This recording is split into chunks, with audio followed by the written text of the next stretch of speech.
All right, let's calculate slope using the point slope formula. The point slope formula allows you to easily calculate the slope of a trend line, and note that it's just the same formula as rise over run. As rise over run. It just looks different. We use some symbols. The rise is the vertical change and the run is the horizontal change. This is something that you already know, but let's re-look at it here. So here we have a graph where we see the change in x and the change in y. This change in y, that represents how much the trend line is rising. And in this case, it's rising by 3, a positive 3. You know this already. I just want you guys to recognize that this word change becomes very important in science when we're talking about variables or actual physical things that are changing. Now, how do we write this a little bit more mathematically? We write the change in y over the change in x. Now, what is this little thing? This is this little triangle. This is delta. Delta is a Greek letter and it means change. So we use delta a lot. And let's think, how can we calculate change? Anytime we want to calculate change, we subtract the final amount by the initial amount. We subtract the final amount by the initial amount. Final by initial amount.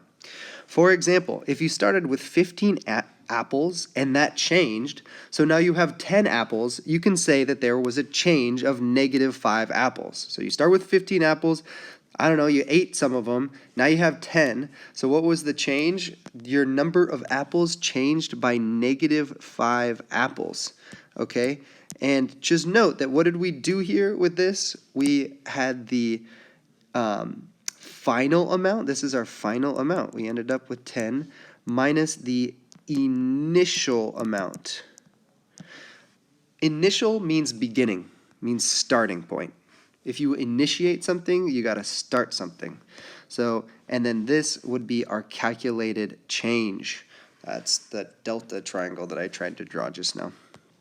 Okay, calculating vertical and horizontal changes. So we can calculate the rise or vertical change and the run or horizontal change using the formula below. This guy is going to be very useful for calculating slopes, and this is what I want to see if you're showing me your work that you're calculating the slope. So here, let's calculate the slope of this graph.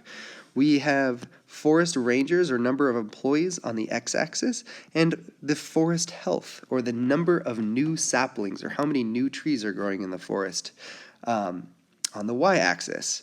So it seems as though as you hire more rangers, there's more people taking care of the forest, and so we see that there's more new saplings. So we have a positive trend or a direct relationship. Let's calculate the slope of this line. So first things first, let's write down our 2 points. So point number 1 is 20, 400. And I'll put that in parentheses like regular notation. And I'll write this one in purple. This one is 40, 500. So I'm going to write our point number 2 is 40, 500, and I'll put that in parentheses. So I have my 2 lattice points that I'm going to be using to calculate the slope. And let's identify which point represents x2, which point represents y1, and what the heck am I talking about? So point number 1, again, was 20, I did that in blue, so I'll keep that the same, was 20, 400, and the second point was 40, 500. I'm just using this little table to organize these 2 points. And then it's really easy to see which number corresponds to which symbol. So let's look here at this first piece of our formula, y2. So what's our y2? y2 is the second point that's our y value. So y2 is 500. So what I'm going to do over here on the right, I'm going to do my calculation, say, in orange.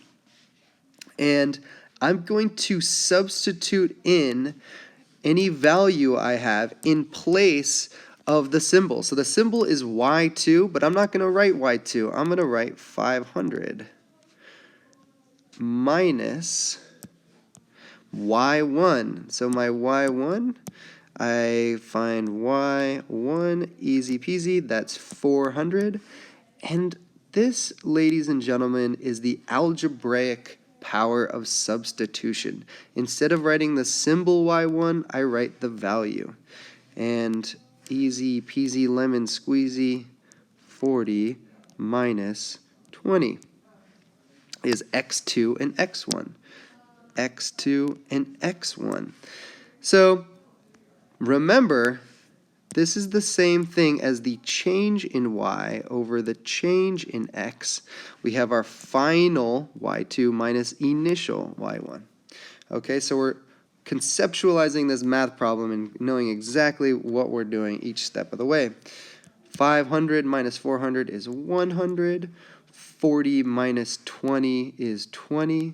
And so we end up with a slope of positive 5. Positive 5. And in physics, you always remember your units. And so our units here are 5 new saplings per 1 employee. So for each new employee that they hire with the forest rangers, they can ensure that their forest will have 5 new trees each year, or whatever the length of time is. So remember this. This is huge.